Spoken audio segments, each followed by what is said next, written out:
Well, here we are, 7:30 in the morning, waiting on my Uber driver and getting ready to go and start this shit show. Oh, fuck.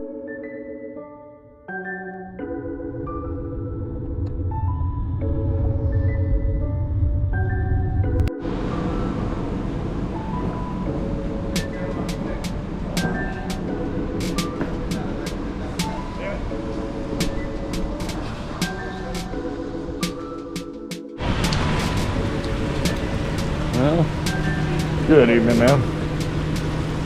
We finally fucking made it.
The calm before the fucking storm.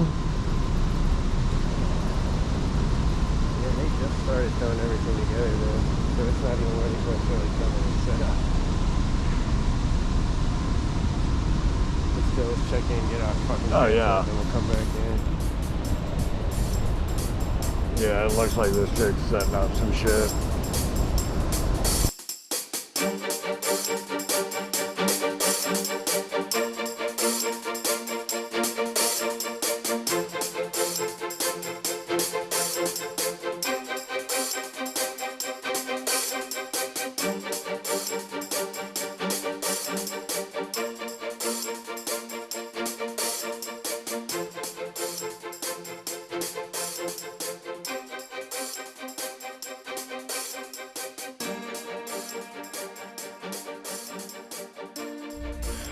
So here the fuck it is, getting ready to leave the hotel. Gonna walk 2 miles through the fucking French Quarter. Gonna sign some books and do my first book release party. It's gonna be a shit show. It's a good party.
I should actually be I might zoom like a 2x on you from the side onto this. Whatever you gotta do, yeah, whatever.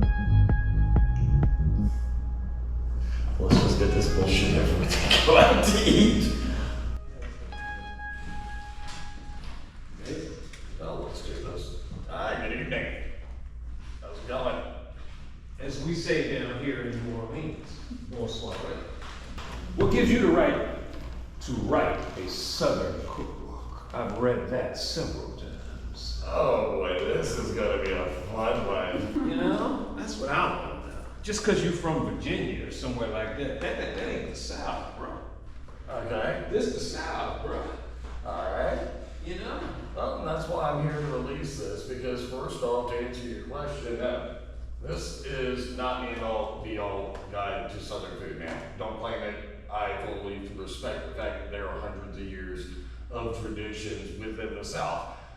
My goal with this is for this book to be a gateway drug, man. I want this book to be something that people pick up because they like the catchy title, they have no interest in food or cooking, and then all of a sudden they realize, holy shit, there's a ton of history that is criminally overlooked in the South. This is the first fusion cuisine in the world, okay? Before that, we had the spice routes and things like that, but we didn't have the merger of the cultures coming together like we did out here in the South. And again, this book is a love letter to the South. It's not the end all be all. I don't try to say that I am the authority on Southern cooking, all right? I grew up in the South, and I'll tell you a little story, okay? So I was working with this dude. He was a hipster chef before hipster chefs were a thing, you dig? And this guy comes in and he's talking about this Spanish ham one day. He's talking about how these particular kinds of pigs are raised and then they're allowed to free range on the acorns and that's what fattens them up and then da. And he was talking about these pigs as if he had raised the motherfuckers themselves, okay? Like he had gone out and hidden the acorns out in the forest for them to go find and shit like that.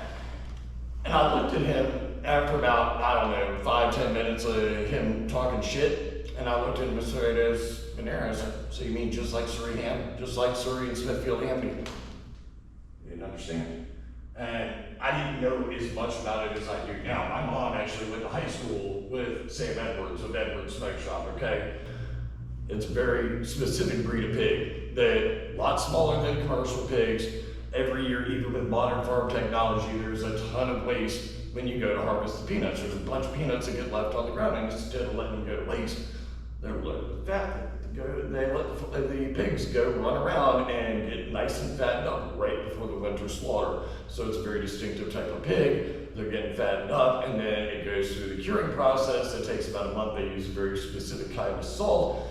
And then it's slow smoked, and then these things are aged anywhere from 6 months to I think the oldest one is well over 100 years, hanging in a museum out in the Isle of Wight. So again, I'm not the authority on Southern food, but at the same time, I wanted it to be something that a lot of people that didn't know anything about this could grasp and get interested in it and pay my respects to, again, a cuisine that I see is criminally underrated. Now, guy on the cover, this guy is my brother. Can't be here tonight because he's dead. He passed away in April. And I will tell you a couple things about this guy, okay? First off, he's the guy that taught me how to roll a joint. He's the guy that taught me how to run a line, okay? He's also the guy that taught me responsibility and selflessness in the sense that he made it real clear when I was 17 years old, hey, you want to roll big dogs, you want to come out and smoke with us, party with us, whatever, that's fine. But being hungover, that's not an excuse because other people are going to be impacted by your behavior. Do you understand? So if you come in, you're hungover, your food's going out slow, it's going out looking like shit, guess what? That waitress, she doesn't make as much in tips. Her kids don't get new sneakers because you're a selfish motherfucker and put your bullshit ahead of your priorities, your responsibilities. He made that real clear to me when I was 17. And that probably has saved my life. Now, the other thing, one of my favorite stories about this dude, and this is really, in my opinion, the definition of Southern cooking, okay? He was working this big shit resort out in Williamsburg, Virginia, okay? And I don't even think he was titled at that point. I think that he was just a regular old line cook, whatever. One afternoon, old man that owns this resort, the guy's literally multi-million-dollar or multi-millionaire. Comes in, my brother is in there, and he's got a couple of trays of vegetable scraps, carrots, celery, onions, shit like that left over. And looks at my brother and says, what the hell, throw that shit away. And my brother, being my brother, looks at him and says, oh yeah, no problem, I'll get to it right away. So completely ignoring him because he knew what he was doing. Well, next day, the old man comes back in and has lunch in the dining room, decides to get the roasted vegetable bisque. Takes one bite out of it and comes storming back into the kitchen, screaming, I want to know who made this goddamn soup right now. I want to know who made this goddamn soup right now. I've been to London, I've been to Paris, I've eaten at all these places, and this is the best goddamn soup I've ever had. You gotta understand. This guy, his name was Forrest Warren, but he told people to call him Brown Beard the Butt Pirate. He didn't take himself seriously, did not take anybody seriously at all. And he speaks up and he looks at him and says, yep, that was me. And old man looks at him and says, how the hell did you make this soup? I want to know exactly. And my brother looks at this guy, dead in the face, and says, I made it with that shit you told me to throw away yesterday, sir. And you have to understand, this guy's not used to being talked to. My brother should have probably lost his job, and he made anybody else, he probably would have been fired. This old man laughs and says, you telling me you turned shit into gold? And my brother got a promotion immediately because of that. And that is my opinion of the heart of Southern food when you look down to it, because you have people that were coming together struggling, but they were able to take these ingredients and these new methods, these new techniques, and they were able to put their heart into these things and turn shit into gold. They weren't working with the best of the best, they were working with what they had. But when you read this book, I'm telling you right now, man, a lot of these families have pots that have been passed down from generation to generation. And something that I've always said, I look at my grandmother's recipe. She was a war wife from World War II, okay? I know her recipes. Her recipes used a lot of canned stuff, things like that. No matter how talented I ever become as a chef, I will never be as good as that woman, because there is one thing she had that I will never ever be able to replicate, that I will never ever be able to buy. And that is the love that only she was able to have for her 5 kids and her 13 grandkids. And that's something that I try to cultivate every single day. That is something that I try to inspire my readers, something that I try to inspire my fans. That's one of the reasons too that when I ask my fans, should I increase the font size on this so it's easier to use? I want these recipes to be used. I want these people that are reading this book to get excited about it and go knock on their neighbors' doors and say, hi, I'm so-and-so. I'm making a batch of gumbo, that's what smells so good, you want to come over and join me? Because that's what we're truly missing right now as a society. We are living in the first kind of situation where we're not coming together at the end of the night, we're not having that family meal, we're not holding each other accountable, and everybody is stuck on their cell phones. And even though we're supposed to be super connected, we're really fucking not, man. I mean, it's kind of sad. The art of conversation is kind of lost because, again, we don't have that for the first time in human civilization. This is something I've been talking about for years and years and years, man, because for every other generation, that was the thing that brought us together. We had that family meal at the end of the day. Mom and dad came together with the kids, and it was, okay, what's going on, who's doing what's going, and there was a level of accountability where there's not that anymore, and people are too busy, and we're getting too selfish, and yeah, I mean, that's one of the reasons why I want people that don't give a shit to read my cookbook. That's why we're doing this at the New Orleans Tattoo Convention, because I don't want this book to get lost in a pile of other cookbooks in Barnes & Noble or Sur La Table or something like that. I don't want this to go and get lost in a pile of 15 other books that somebody picks up because it sounds cool and never fucking reads. I want this thing to get some miles on this. I want this to, I gave this to one of my baristas that, is an awesome kid out in San Francisco, and he tried to pay me for it, and I said, no, I want you to take this, and I want you to make a dinner for your girlfriend, and I want you to get laid. That's my payment right there. Read that the other day. Yeah, and that is genuinely how I feel. One thing that I also try to tell people is, I know that, I live in California now, and I look like this long hair, but I'm redneck as fuck, okay? I was born in Goochland County. My mother grew up in Surrey County. My grandfather is from a town called Cowpen, South Carolina. I just looked it up. Population 2,100 to this day. So, And, definitely a lot of negative connotations down with that, but I've often tried to say, listen, the food is one thing that I've always been proud of, and again, with the reputation that Southern cuisine gets, no, it is criminally underrated, and we are home to some very unique stuff. I mean, out through the rain for the past 2 days, I'm pointing out, hey man, there's the first place that, the muffalata was in it, and that's the Seth ranch. And I'm dragging this kid through storms for the past 24 hours, pointing out all this stuff that's just in New Orleans that people don't realize is from around here. And as far as me being outspoken like this, one of the things that again I joke about is, even back in the 90s when we were in 8th grade, I got kicked out of school for refusing to stand up for the pledge in 8th grade.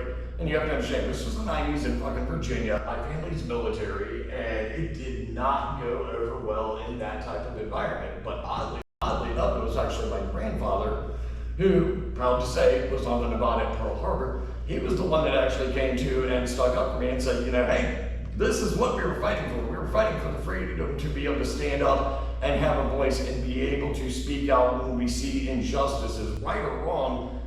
Being able to speak up and do something has always been, and my grandfather was also that dude that, he didn't preach it, he practiced it, and that was something I always admired. He didn't say, oh, you have to do this. He led by example. He taught me by holding people, or holding the door open for people and saying yes ma'am and yes sir and things like that. But he was never a dick about it, but he made me want to aspire to be him. And then I got lucky enough because obviously our hometown sucked. We both started traveling when we were pretty young. Any excuse that we had to get out of town for a weekend, we did. I ended up in Arkansas, and as fate would have it, I ended up meeting another guy that turns out to be, I consider to be my own man. I did not like this guy from moment one. He was very obnoxious, very blunt, and did not take any shit from me at all. And I was also 21, and I was full of shit. And I got to the point where I thought I was gonna kick this guy's ass if he told me to shut up again, and there was something telling me, no, this guy's got something. Long story short, he ended up teaching me how to meditate, and that was my first little lesson in humility, because I remember him, I remember going out in the parking lot and saying, what the fuck, man, da. Okay, well, here's what you need to go home and do, this will help you out. And I said, okay, I'm gonna go home and I'm gonna do this shit, and I'm gonna follow to the letter, and it's not gonna work, and I'm gonna be able to come back and tell this guy, hey, fuck you, it didn't work. And it actually did work. So, after that, one of the other things that the guy did for me was he never gave me advice. And I know this sounds like kind of a dick move, but he was a literal road-wearing Zen master, and he figured that if the Dharma was the Dharma, that the truth was the truth, I'd be able to figure it out on my own. So he would poke and provoke me to be able to figure things out on my own, because he didn't want me to get stuck in a cult. He didn't want me getting stuck being reliant on books or other bullshit masters and things like that. Now, ironically enough, I moved out to California shortly after there to live at another monastery.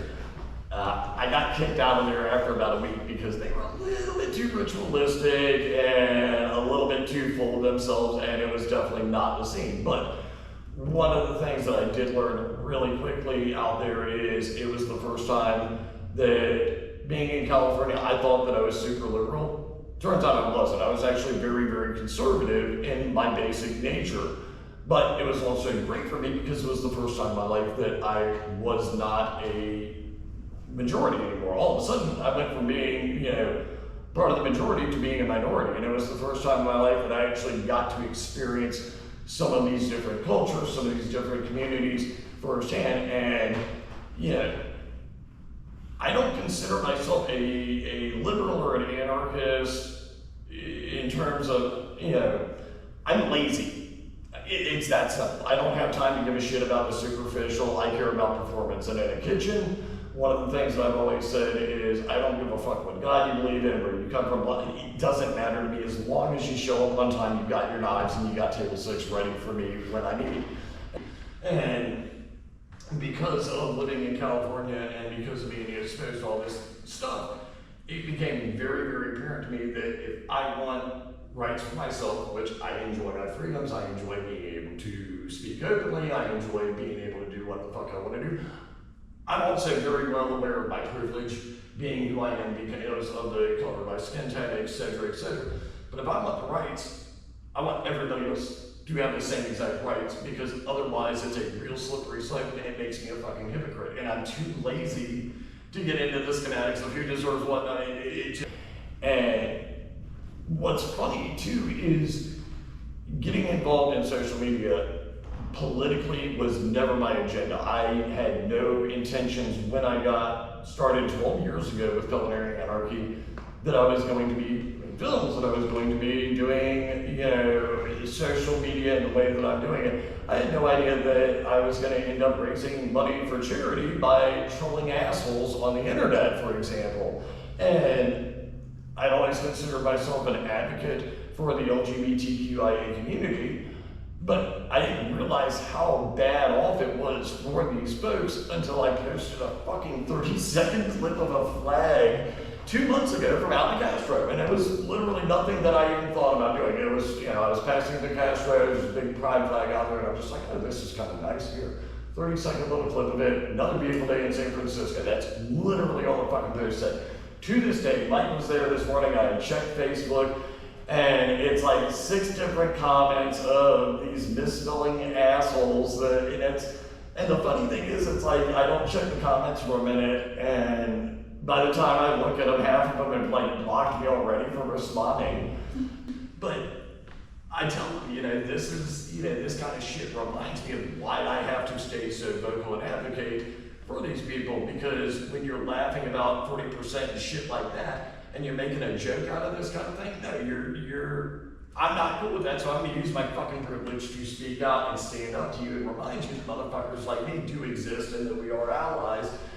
And, I definitely get the creepers too, but at the same time, I also realize, I see the messages that various friends of mine get on social media that are female authors, and yeah, man, I deal with like a fraction of a fucking percent of what a lot of these women do, and in fact, a fraction of a percent of just about what anybody fucking does, or any woman does, and that's the sad part about it. So, but the thing that I want to talk about before we end this is the food, because the food is what matters, okay? And again, this is not the end all be all, man. There is no way in hell that I would be that fucking egotistical to come into New Orleans. You think I got the ball? Like, come on, dude, no. This book is a love letter, man. This book is a stepping stone. This book is a gateway drug. And the recipes, I'm gonna tell you, don't matter so much as the heart that you put in it when you're putting these recipes together, There's a lot of cool little fun facts in here, A lot of people don't realize that filet powder is actually just made out of sassafras leaves, things like that. Little bits of history that, it's kind of the bait and switch model, I want people to flip through it and be like, oh, this is kind of written in a humorous way, yeah, I'm gonna buy this. And then they get it, and all of a sudden I teach them how to make a proper roux that they can actually use. And I make it very clear with these recipes, adapt them, adjust the spices, play with the different flavors like this. Use this as a starting point, because I don't ever want my stuff to be the end all be all, because then you're doing a cover song. I want you to find your own way of doing these things while also being able to honor the tradition of these recipes. Now, one of my favorite stories cooking ever, I was working at this bar in Queen Anne, and absolute shitty day. One of my favorite customers ever. Ironically, this woman's name was Karen, okay? She was the resident grandmother. She was probably about 70 years old, would come in there on her walker, but she lived at the old folks' home around the corner. She was also a former college professor, both her and her husband were. So this woman was smart. I mean, could hold a conversation with fucking anybody. And she'd come in there and plow down 3 martinis and be fine and literally strut out on her walker. She was that bitch, okay? So of course, I love this woman to death. And anytime she comes in, she's gonna get a sample of my soup, a sample of my dessert, anything that I'm working on, because I gotta get grandma's approval on this. This woman also happened to really know food because she had traveled all over the world. So one afternoon, I am in the fucking dregs. I hate the world, I hate my boss, I hate everything. All I care about is making some fucking bread pudding. And That's all I care about. I don't care about anything else. And I go make this bread pudding, and I've just got this fucking black cloud on me, but I'm putting everything I got in this bread pudding. And she comes in, I see her come in, I holler at the bartender, hey, come get some of this, send it out to her. And he comes back a few minutes later, and I still shake up talking about this. And I'm not joking, not exaggerating about this at all. It was one of the most powerful moments of my life. Bartender comes up and says, yo, you gotta come out here, Karen's crying. And I said, what the fuck? And I'm thinking somebody said something rude to her, and I'm gonna go out there and stomp some ass. And this woman, again, never seen any sign of dementia or anything like that at all, is in another world, shaking and crying, grabs me, and she says, something about your bread pudding just gave me flashbacks of my mother's kitchen from when I was 8 years old. I'm having memories that I haven't had in years. Thank you so much. And she's got tears coming down her eyes. And I start crying too. But that's how powerful food can be. Food can have that connection with people, and even if it's with total strangers, you know. One of the things that I love about living in my neighborhood right now is the fact that there's probably 12 different languages spoken in my neighborhood. Every night it smells like a fucking food court, man. And there's people cooking all sorts of different stuff, and it is always amazing. So I'm sitting outside, chilling, taking photos of my hummingbirds. I'm sure you've seen a couple of those. And this old Indian lady comes up to me and she's like, you live here? I was like, yeah, of course I do. I'm sitting down here. She's like, whenever I hear music coming out of your kitchen, it always smells so amazing. And that was bigger than just about any other compliment that I could have gotten from any other kind of food critic, because I'm cooking for myself when I'm doing that. I'm cooking for my friends. I'm cooking for the people that I care about. I'm not trying to win any awards or anything like that. That's also a big reason why I never gave a shit about doing any competitions. That's why I'm trying to collaborate with people like Mike. That's why I'm trying to, you know, use my platform as a way to engage others and inspire, because this is not about me. This is about what other people are able to do. And this old Indian lady comes up to me and she's like, you live here? I was like, yeah, of course I do. I'm sitting down here. She's like, whenever I hear music coming out of your kitchen, it always smells so amazing. And that was bigger than just about any other compliment that I could have gotten from any other kind of food critic, because I'm cooking for myself when I'm doing that. I'm cooking for my friends. I'm cooking for the people that I care about. I'm not trying to win any awards or anything like that. That's also a big reason why I never gave a shit about doing any competitions. That's why I'm trying to collaborate with people like Mike. That's why I'm trying to, you know, use my platform as a way to engage others and inspire, because this is not about me. This is about what other people are able to do. One of the things that I am absolutely fucking proud of with using social media is the fact that I may not have a billion fans or whatever, but my fans are fucking hardcore and they step up. And I think it was about a year ago, Enrique Torrio was about to get sentenced. And of course I'm stoned as shit and I joke around. I'm like, all right, I'm gonna donate $1 for every year his ass gets sentenced to the ACLU. And I just posted it real fast. And next thing I know, fans are, okay, we'll match you. And so I said, okay, let's sweeten the pot. However many years he gets, I'll donate, that's what we'll do, we'll match it, and if you match it, send me a screenshot, don't send me any money, send me a screenshot, and, you know, boom, we're gonna do this. We raised a couple of $1,000, so the motherfucker got sentenced to 23 years, and I sent out well over 100 packs of stickers to my fans to be able to do this. And it's, again, taking something that is very hateful and using it to turn it around and be able to use a sense of humor, man. I'm not trying to go toe-to-toe with any of these motherfuckers, man. That's not how we're going to get things done. That's not, you know, we keep on doing that, we keep on going back and forth. No, we've got to find a better way. I'm not saying that I got the answers, but if we start communicating, if we start getting to know our neighbors, if we start getting active. One of the things that I definitely mentioned the last time I got up on stage and spoke is one of the reasons that we're in these situations right now is because of the fact that we spend so much time bitching about the problem that we don't take action and spend any time focusing on the solution, okay? We know what the fucking problem is, but we're not doing what we need to do in terms of being able to, you know, we weren't paying attention. That's how we got, you know, people like Warren Beber into Congress, things like this, is because, oh, it's gonna take care of itself. Oh, we live in America, it's gonna take care of itself. And one thing led to another, and these people got elected on the school boards and started banning books and next. And it's a snowball effect. It wasn't like it was gonna happen overnight, but we thought that things were gonna take care of themselves, and yeah, they didn't. And so that's one of the things that I try to tell people, is go out and get involved, get active, find out what's going on, and, do what you can. Because so many people want to sit there and complain. It's the same thing with talking about food, It's like, they see me on these cooking videos and things like that, and I make it look easy. Well, I've been doing it for 30 years, but I didn't make it look easy. Like, there's a problem. But people also have to realize, keep a sense of humor with it, focus on the love. You're not having to, worry about, feeding 350 people a night. You're not trying to get your food on the cover of Food Line. Half the stuff that you see on magazine covers is, plastic anyways, and trust me, I use a light box and edit the shit out of my food. I end up taking 30 or 40, sometimes 50 or 60 photos for every single one that I post on social media. And so I try to let people know that because, when you're judging yourself against somebody that is of that caliber, you forget how many years and how many mistakes and all the other, stuff.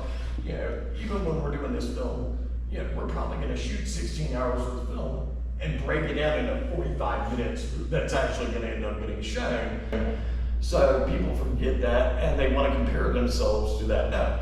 And again, that's one of the big reasons I wanted to use this book as a stepping stone, man, because I didn't want this to be intimidating. I wanted it to be something that, what, man, if it's not everything you expected, go out and find another book and get passionate about it. You know what I mean? What, man? If it's not everything you expected, go out and find another book and get passionate about it. You know what I mean? If this isn't enough for you, if this is that taste test that you get that turns you on and makes you want more, then you know what, my job is done. If it gets you in the kitchen and gets you interested in it, then my job is done. I don't care if you make the recipes exactly how I make it. If you make it to the point where you think it's awesome, then that's what matters to me. And that, in my opinion, is kind of the root of Southern cooking, This kid will tell you right now, I remember, and we joke about it when it comes to scratch cooking, okay? Prime example. This kid's known me since I was 13, 14 years old, and my idea when we first started hanging out, I was working at my parents' restaurant. My idea of scratch cooking was, pre-canned spaghetti sauce and pre-made noodles, and would jazz it up with some, maybe some fresh chopped garlic. And then later on, I moved into fine dining, and all of a sudden it's like fresh herbs are a fucking revelation. And you get into that, and then all of a sudden you learn how to make your own pasta from scratch. And then, God bless Amazon, they pull up a wheat mill. So I can actually go to my wheat grains and mill my own flour to make my own. But is that still going to have the same level of love that I was putting into it when I was cooking for my friends at 15 when we were stoned as shit and didn't have a care in the world and thought it was the best thing ever, you know what I mean? And that's still, one of the big things, and, I'm going to kind of close on this. Everybody acts like, the whole cook like you fuck thing is just a catchphrase. No, I mean it, man. If you're going to do something, put your ass into it, put your heart into it. Do it with your entire being. One of the things that I have always instilled on my cooks, on anybody that I work with, is I don't care if you've made the dish 100 times. I want every single plate you send out to go out as if it was going out to that chick, that dude, whoever it is that you've got a crush on and this is your only chance. I want you to put that much love, that much attention, that much care. And if you can't do that, go work somewhere else. It's really that simple, because I want people that are going to be hungry and want to bring the A game. I want people that are going to put their heart and soul into it, because that's what's going to bring people back. And again, it's not a catchphrase. It's, that's one of the reasons why I look back on some of the stuff that I published, some of the photos that I took 10 years ago, and I cringe, and I'm glad that I do. Because of the fact that it means that I'm growing as an artist, it means that I'm growing as a chef, it means that I'm growing as a writer, and it means that I'm not staying stagnant. And so for that, like I said, if you're gonna do something, put your entire heart and being into it, and it's gonna turn out great. Thank you everybody that joined us tonight, and yeah, this has been fun. So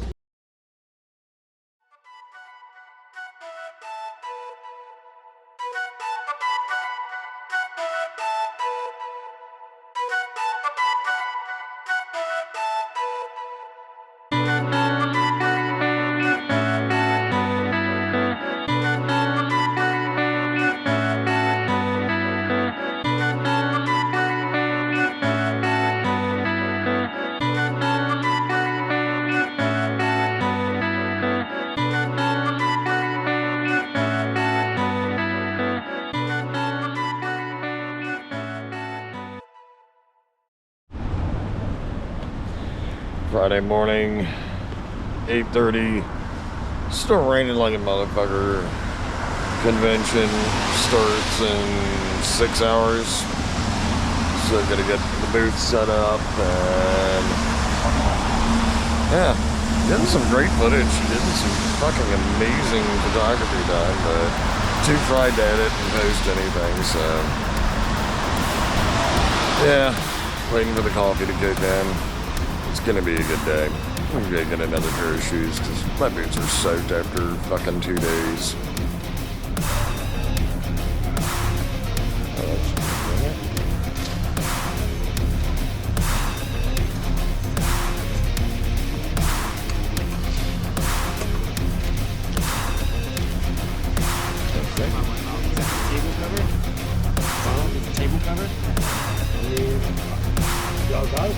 This is our backdrop. We just threw it there yesterday because they didn't have one. Yeah,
So Mike didn't want to come out. He injured his leg. When I left about an hour ago, it was lightly raining. Yeah, it's pouring down, but I'm getting some great shots. Hopefully I'll actually be able to get some usable footage even out of this thing, but low light kind of sucks. Okay, yeah, now you can kind of see. Yeah, it's pouring down, fucking raining. I don't think I've been this wet in years between the rain and the fucking sweat. But it's Friday night. I'm in New Orleans. Really can't complain.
Use me for good. Cover me in all your name.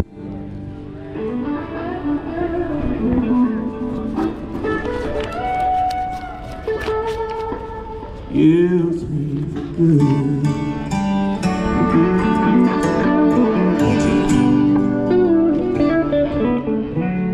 That motherfucker good.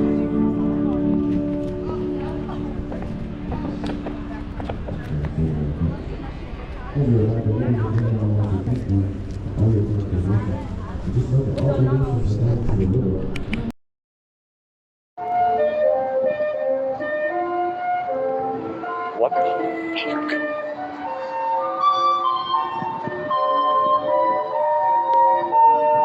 Yeah, I'm just as confused. What the fuck is this?